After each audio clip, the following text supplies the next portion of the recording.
Hello everyone and welcome to this video. Now today I'm going to be doing a response video to James Griffiths, who did a video a couple of days ago talking about divisive albums, or I think he also referred to them as wild cards in the pack sort of thing.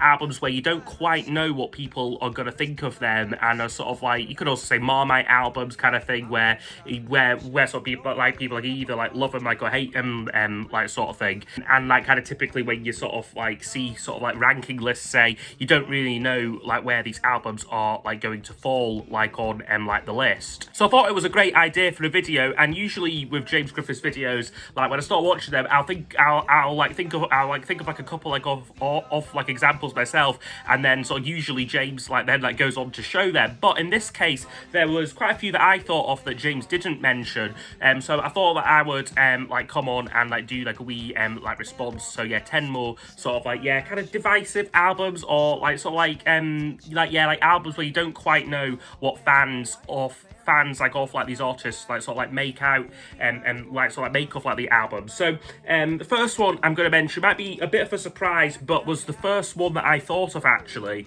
and it's Paul Simon's album Graceland here. Now personally for me, I would rank this as Paul Simon's best solo album easily, and probably the second best thing he's done other than Bridge Over Troubled Water. I think this is a masterpiece like of an album, but I do know of many fans, I think particularly John Heaton and maybe Richard McCook as well, who are perhaps more attached to like his 70s output and really don't rate this album like at all. So like when like you see a Paul Simon ranking, you know, like I always get a bit shocked like when I see this one like appearing like quite low like on like people's like lists, but there's definitely like a kind of like a big cohort like of Paul Simon fans who sort of like rate like his self-titled debut solo album There Goes Rhymin' Simon, Still Crazy After All These Years higher than this album, which to me I would never think, I would certainly like never think to put those albums like higher than this. So it definitely qualifies for me like as a sort of like a divisive album like in some ways here. Another album which I've noticed typically falls either quite high or quite low on ELO rankings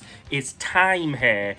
So this one, again, it's a lot of the kind of older kind of classic fans, people who were perhaps big fans of ELO during the 70s, who I tend to find sort of like have this album rather low like on like their list, you know, because this was a significant departure like in sound like for ELO, sort of moving away from the kind of symphonic rock on kind of disco vibes like off like their earlier like sort of like albums, moving firmly on this album like into sort of synth pop like kind of territory. Like they ditched like the string section, and they were a very different band like at this point like ELO.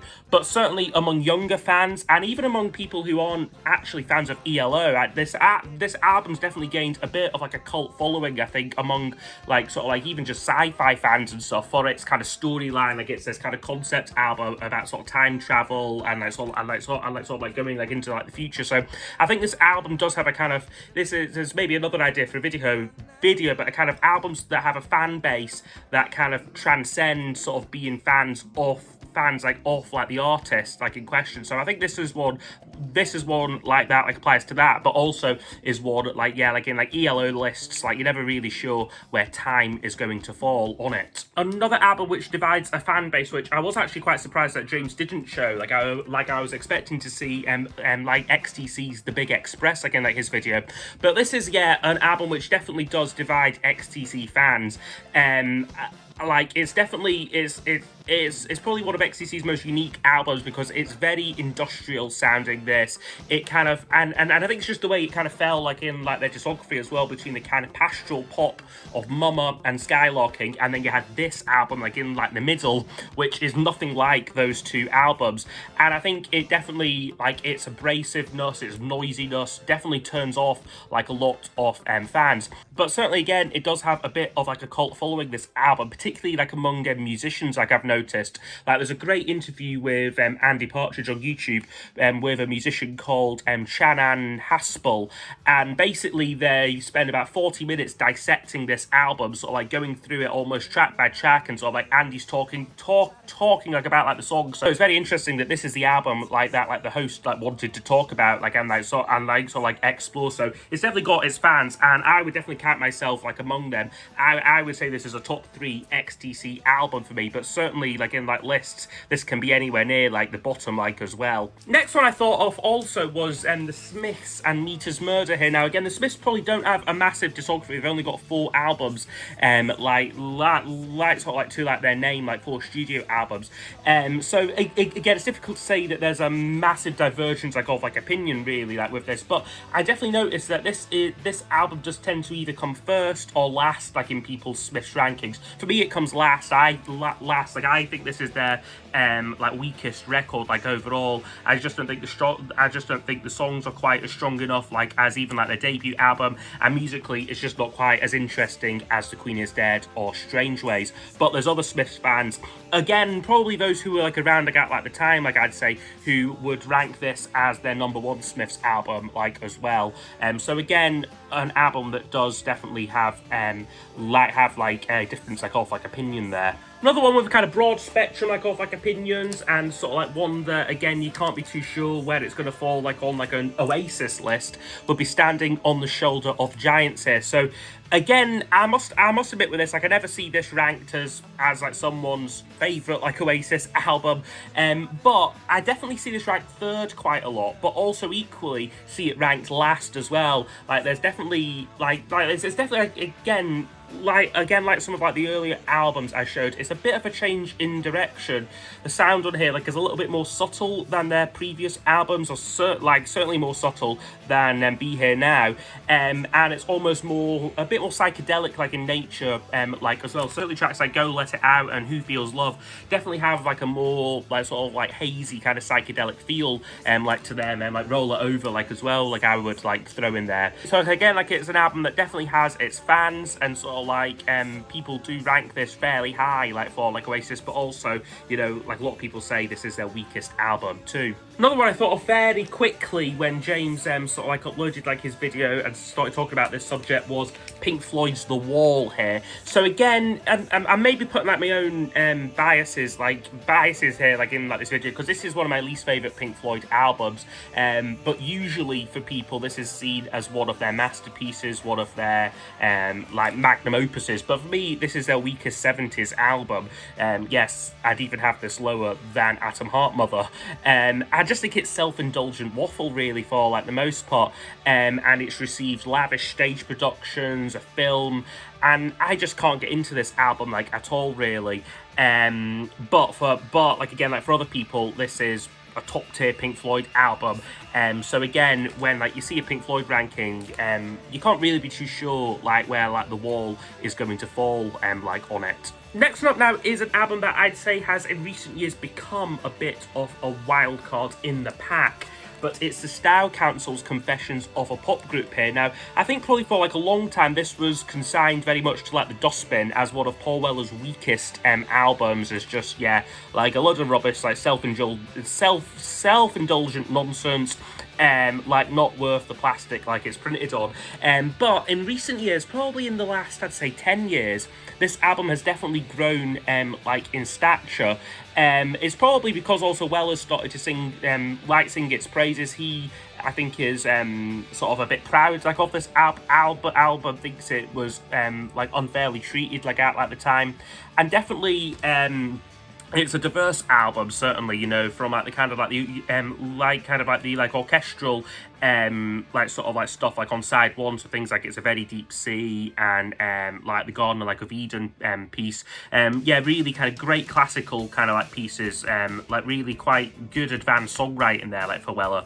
And then like side two like is a lot more poppy and a bit more, yeah, current sort of sounding like for like the time. And yeah, it's definitely like an album that is diverse and has proved yeah, like divisive like over like the years, but it's certainly one that, you know, like when like you watch like a Paul Weller ranking list, you know, this is either usually right at the bottom or people say is actually quite like an underrated album. Like I've definitely seen people say this is the Style Council's best album, which I personally would disagree with, but I maybe say it's probably like their second best though, probably only behind like Our Favourite Shop. So yeah, it's an underrated album certainly.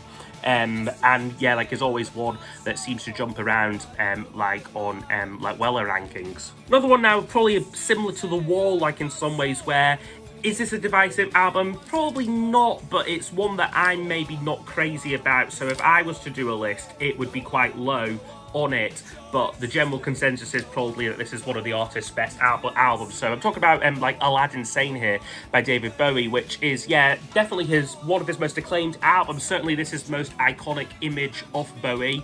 But for me, this album has just never been a favourite of mine, and I would probably have this as his maybe one of his weakest 70s albums, like maybe only Pin-Ups possibly being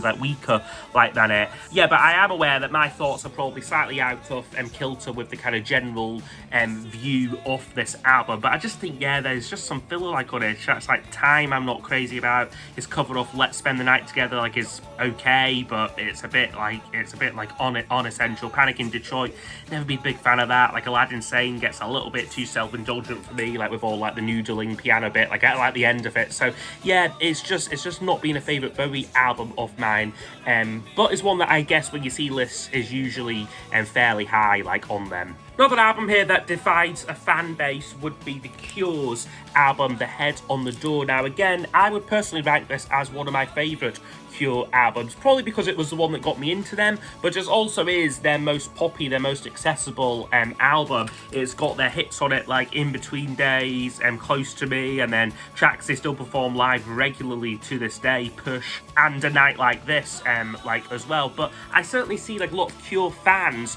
really not rate this album highly. Certainly Cure, like aficionados, people who are really into them, do tend to dismiss this album and say, it was just like their kind of fluffy pop moment before they sort of went back to the kind of more sort of gothic roots, like on like the album Disintegration. So for me, this is definitely like my favorite like Cure album, but is one that when you see Cure lists could really like fall anywhere like on it.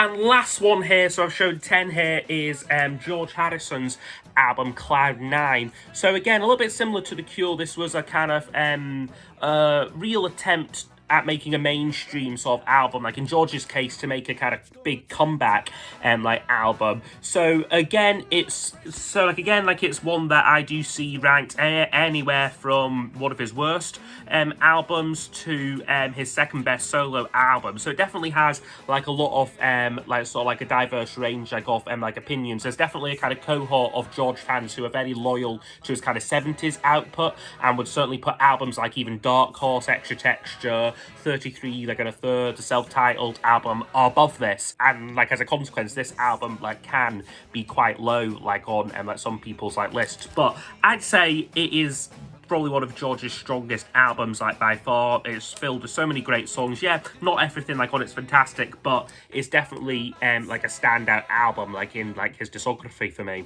So anyway, that's me there done, my 10 divisive albums, or sort of wild cards in the pack, like as James described it. So yeah, I hope you have enjoyed. As I said, I will link James's original video in the description. If there's any other albums such as like this like you can think of, please do leave them down below in the comments, and I'll see you all next time for the next video. Goodbye.